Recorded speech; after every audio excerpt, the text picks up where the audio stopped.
My name's Paul Bowers. I went a trip with Nicholas Kristof, and suddenly I'm reporting for the New York Times. Looking back on the first couple of days we've been in West Africa, I'd have to say it's been a little weird, and it's felt a little bit intrusive in some ways.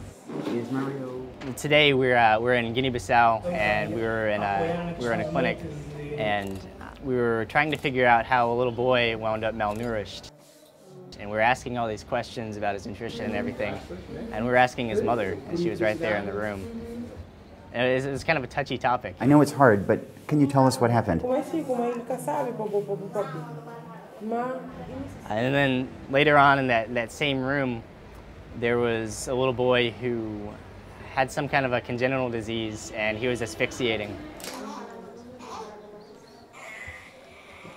And the doctors had to bring him back with a little breath pump that they put on his mouth.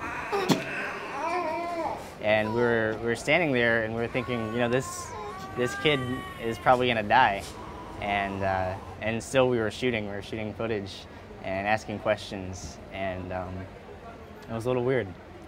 And especially awkward was talking to Muslim parents and asking them if they plan to mutilate their infant daughter's genitals.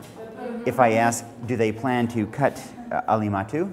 If they plan to cut her genitals when she gets older? The father don't agree with this. He says no. It's a practice here that's actually kind of common, and it was just sort of weird to actually talk about that. And the more I think about it, the more I realize this is what we're supposed to do as journalists. No piensa que va a morir.